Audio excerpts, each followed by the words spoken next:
Englewood After Dark and Before the Tone present Out of Range. This is a canon crossover episode taking place midway through Englewood Season 1 and after the Before the Tone Season 1 finale. It may contain spoilers. Enjoy.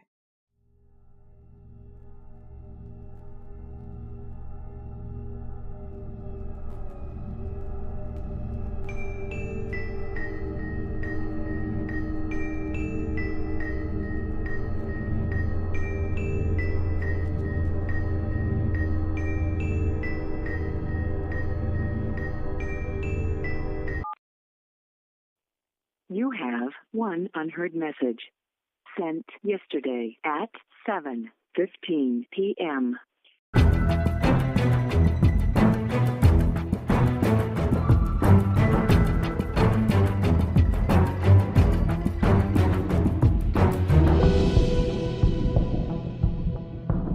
Hey there, intrepid mystery lovers, and welcome back to another exciting episode of Englewood After Dark. I'm your host, Dana Scully. And with me always is my stalwart investigative partner, Fox Mulder. No, wait, why the hell do you get to be Scully? Because I'm shorter, and I'm hotter than you. First of all, what the hell? Second, you just wish you were a redhead. This is the Daphne thing all over again. Rude. I am rude. Thank you for noticing. Today, Intrepid Mystery Lovers, we have a friend seeking our help with a missing persons case. Pascal will be joining us in just a moment. But before we get this show on the road, let me set the scene. Jesus. You'll remember, dear listeners, that I am a savant of the stage, a connoisseur of the curtain, an enchanter of the ensemble, a child of the chorus. Oh, God. People call me mean, you know, in the comments when I tell you to quit it. And they're right. Finn, get to the point. Pascal and I met backstage, in the crock-pot of creativity. It was my second performance of Magical Mr. Mistopheles, and there she was, pinning my tail to my ass. Is this a story we're legally allowed to tell on a podcast? Oh, hush. We became thick as thieves. Ah, pathological niceness strikes again. Well, it worked on you, didn't it? Pascal has reached out to Finn, not for his leotards or high kicks, but for our sleuthing abilities. I'm not just a ringer on stage. I've been solving crimes since I could walk. A real double act. And the phone should be ringing any moment now. She's staring at the phone like it'll save her. Hey, you didn't tell me you could do that. Hello? Hello. Is this the Eve I have heard on the hit podcast, Englewood After Dark? Yeah, hi. Pascal, right? Yes. Hi. Hello. Is this, are we recording now? Yes, you are on speakerphone. Hi, Pascal. Not to worry. I have to diligently edit these episodes to remove Eve's profanity, so I can always cut out anything you don't want in. Sure you will. It's good to hear from you, Finn. Thanks for agreeing to help with all this. Absolutely. We're always happy to help. Now, before we dive in, quick question. Have you ever listened to the show? Finn. What? I was an avid listener of the Poltergeist arson case. 4.5 stars on all podcasting platforms. And what do we have to do to get that last half star? Help me break into a flat, I believe we discussed. Great. Felonies. That's one of the things I'd hope you'd leave out of the final cut. Also, it's only a felony if we do crimes once inside. Otherwise, it's just illegal trespass. Hey, there you go. You know too much about this. I'd argue the exact right amount, actually. Okay, so before we teach someone how to commit illegal trespass, maybe we could recap the case so far? Give us the deets, Pascal. The deets? Alright, so a friend of mine recently went missing. She hasn't been gone long, but I know she was trying to quit a weird work situation and she was being stalked. now she hasn't been answering any calls, hasn't emailed, nothing. Zip. And I don't think she's been back to her flat since then either. But that's not the weird part. That's not the weird part? Jesus. That's a lot of messed up stuff. Did she ever report the stalking to the cops? I know they're useless in stalking cases often, but it might give us a paper trail. Eve, we have our listening hats on. Let her finish. For the most part, I do want help with general crime, solvey stuff. But I do know you guys work with the weirder side of things, and it seems relevant. Mack, that's my friend, Mack, was working at a consultant company in town, and she talked a lot about the building, not lining up properly, being spatially a little off, I guess, and I don't know how true that is, but I can't find it. Like MC Escher's never-ending staircase? Or the back rooms? Wait, what can't you find? The building. The whole building just vanished? Like magic? No. She just said a building disappeared. What do you mean, no? Pascal, tell her. I don't know about magic, per se, but it was a distinct place. I hadn't heard of it before, but Mack told me about it, and I've dropped her off there before. It was a big corporate place, all silver and glass. Security people around, but I looked, and I cannot find it. It's saved in my GPS, but there's just a normal red brick there now. No construction, either. A disappearing building, Eve. A disappearing building! That's certainly weird. You sure you didn't just accidentally save the wrong address? How many times did you see the building? I'm fairly sure. And not that I won't check again, but I've seen it a few times, maybe 3 or 4. And I know the place across the street because I was told to avoid it at all costs, and it was still there, like normal. Thoughts on that, Eve? Not at the moment, no, but we'll be out there to see for ourselves soon enough, so let's not immediately jump to whatever you think you're proving. Have you contacted anyone else about this? Not really. If I go to the police, they'll say she's allowed to take an unplanned vacation or whatever and brush it off. She hadn't been working with them on the stalker issue either. I think she was trying to get evidence first or something. I was hoping some of that might be in her apartment. There's her sister, too, but let's just say I haven't been able to get in contact with her. I'm the one who's looking, and you're the ones who I know who will listen. You're the ones who find people. You found Nolan Frisk. Ugh, right. That guy. And tell us more about this stalker. Well, I don't know too much. I know there was a man she didn't know following her around. She said he was in one of our lectures, but I didn't notice him. He spoke to her once, though, just saying hi.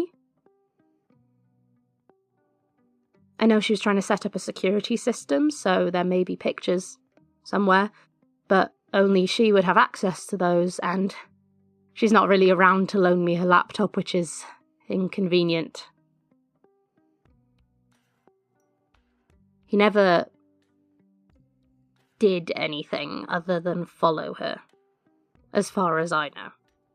And unless this stalker just so happens to be Chris Angel, none of that has anything to do with the missing building.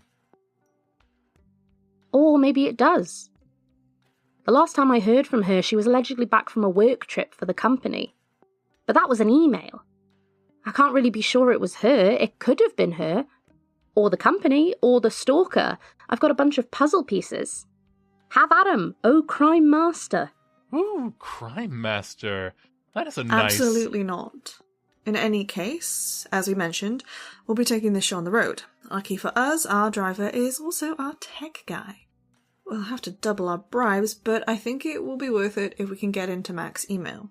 Luckily, I happen to know what he loves most. Don't say you. Me. Is recording? Are you recording in the car? Welcome back, intrepid car trip It lovers. sure is. We're half an hour outside the city, I think. Read the GPS. We're 15 minutes away. See? I'm presenting. Anyway, we're 15 minutes away, drawing ever closer to the mystery at the heart of this episode, and to Pascal, who will be meeting us so we can break into, Crimes. gain access to, Jesus. do some freelance locksmithing? Sure, go with that. What are you doing? I'm breaking into Seb's secret stash of Advil. Be careful there. Loose? Yeah, my bad. Childproof caps are one of the many mysteries at a loot fin. I don't... What? I destroyed the bottle, so we put them in an old sandwich bag. Just give me some. Right. Here you go. Don't we need to call Pascal? We're getting close. Yeah, when we see the turn, we'll call her. In the meantime, tunes! Oh, come on, where's your road trip spirit? We could have a sing-along. How about a shut up along? I'm with Seb. I have a massive headache. So I have to sit in silence? I knew I should have brought Carmen. You wanted a road fight? There's like stray cats in a bag, and you know it. Carmen would have been on my side. Fucking weird. What?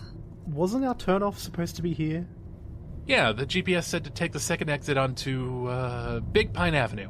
I've made 5 laps around this fucking roundabout, and I see exits, but there isn't a Big Pine anything. Fucking stupid roundabout.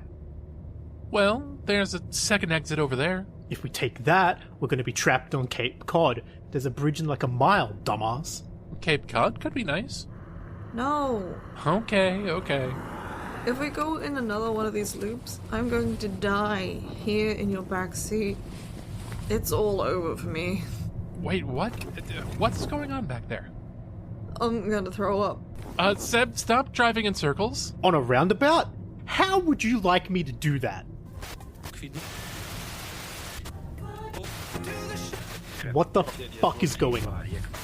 Did the radio just turn itself on? Oh, I'm gonna vomit and die. Or die, and then vomit. Or both. Don't you fucking dare.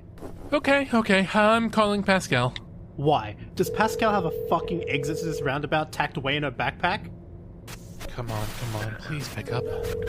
Pascal? need you to Hey, pull Finn, over. are There's you something vomit weird in my about the car. All right, turn-off. everybody shut up.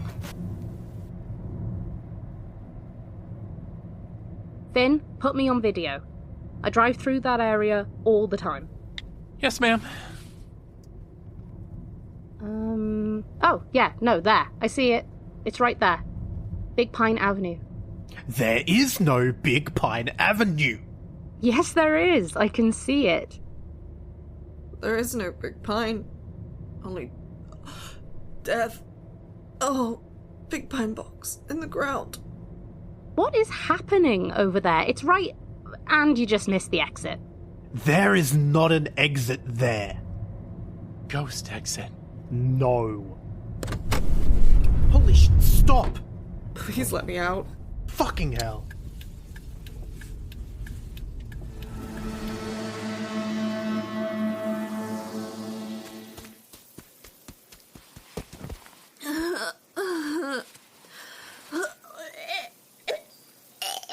Oh, she is not doing good. You think? Migraine? Of course it's a fucking migraine. Look at her. Kill me. I can literally, and not figuratively, see the sign for Big Pine above your head right now. Wait, you can? Pascal, there's nothing here. Right, Seb? There's nothing here. Just like there was no fucking turnoff. No. Look. Finn, take 3 steps forward. No, forward. Okay, a little more. Now turn to the left. And stick your hands out and touch it. Okay, am I touching it? You don't feel that. The video's getting a little choppy, but you should be on top of it. But you're acting as if you can't.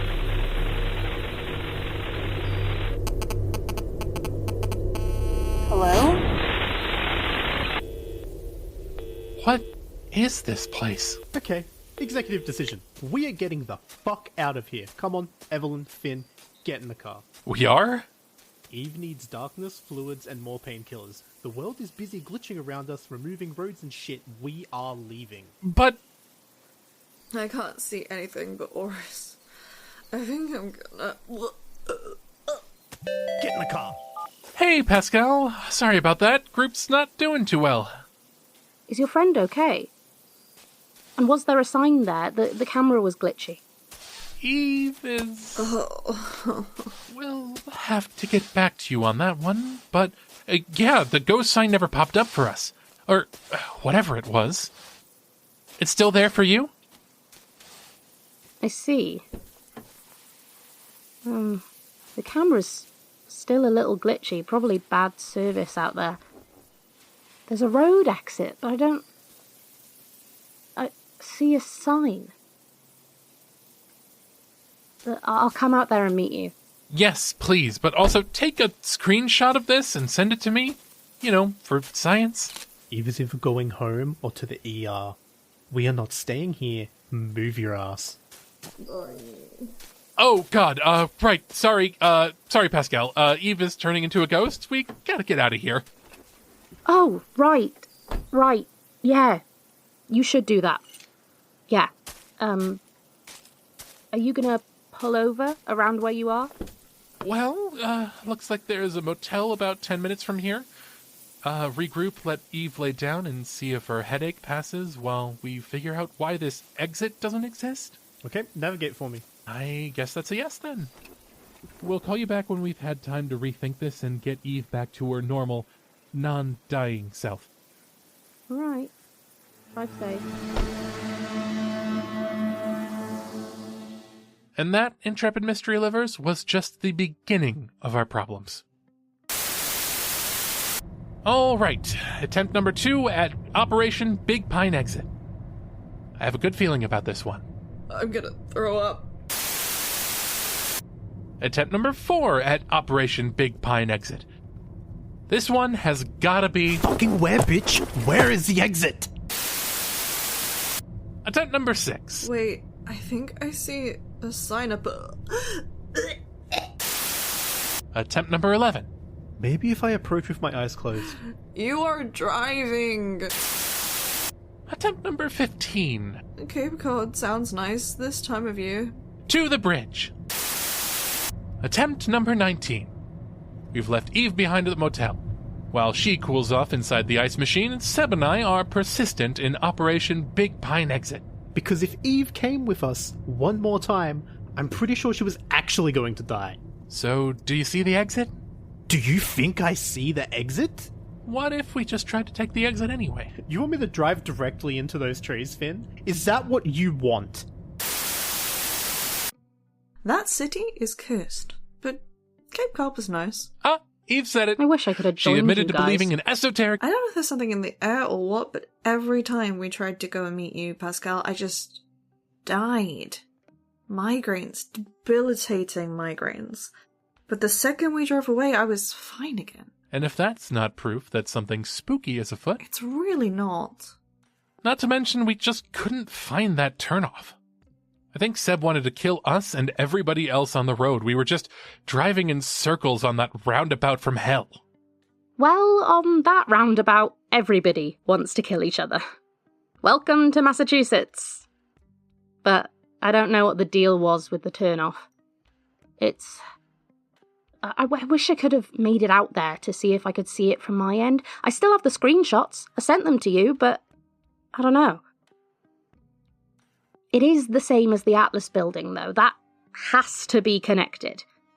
If you couldn't see the road, and I could, then the Atlas building is probably still there. I can't see it, but somebody probably can. Sounds like you need a second pair of eyes. Is there someone else you can loop in? See if they can see what you can't? I'm not sure. I'm not exactly working with anyone else on this. There's Mack's sister, but I don't think she's looking.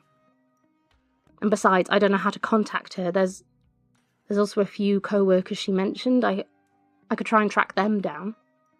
That's our specialty. We do have a weirdly good track record for it. It all depends on what you know. Social media can help you find someone who's got a profile, especially if you have their name and location.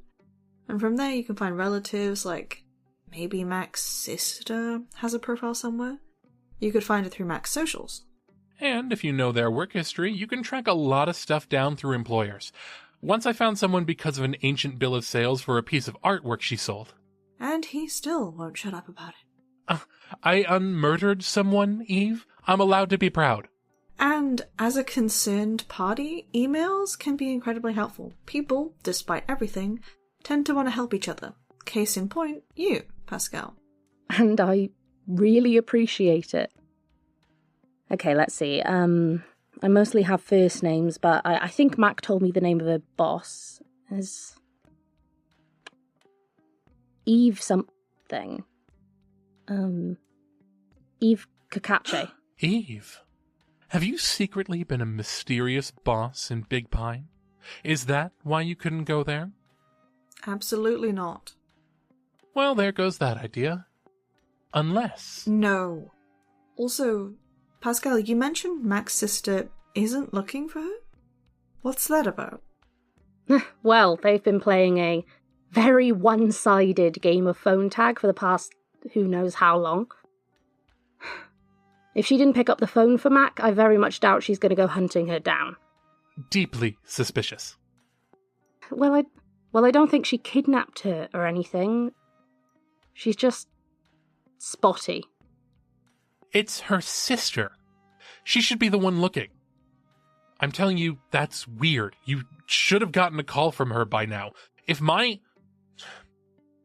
Anyone would be worried if their sibling went missing.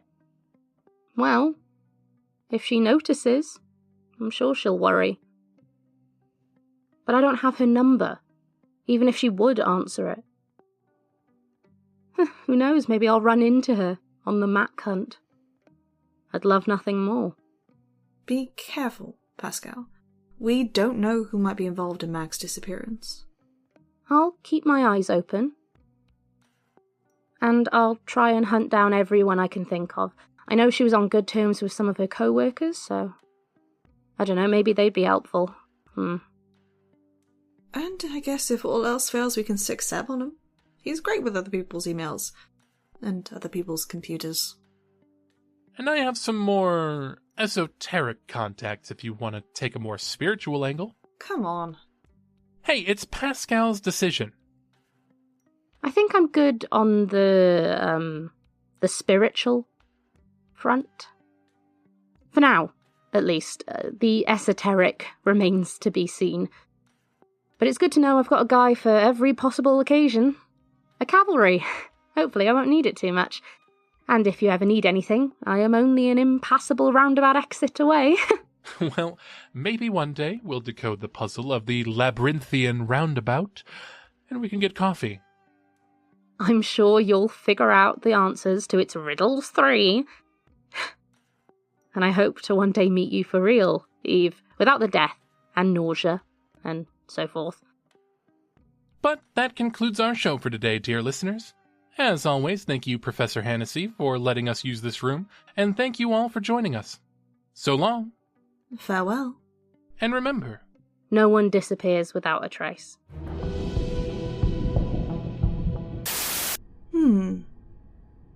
Big Pine. Could be interesting.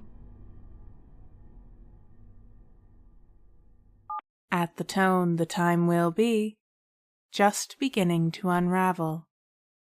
Be careful not to let it get tangled. Starring Dennis Ortman as Finn Nightingale, Hannah Brown as Eve Pemberley, C.J. Macaulay as Sebastian Westwick, Evan Gwen Davis as Pascal, and Anna Stein as additional voices. On-air music by the talented Athen, Englewood soundtrack by Nicholas Gasparini, Before the Tone theme by Duck Edwards, and Before the Tone soundtrack by Aaron Dessy. Written by Anna Stein, Hannah Brown, and Dennis Ortman. Sound designed by A. Rose.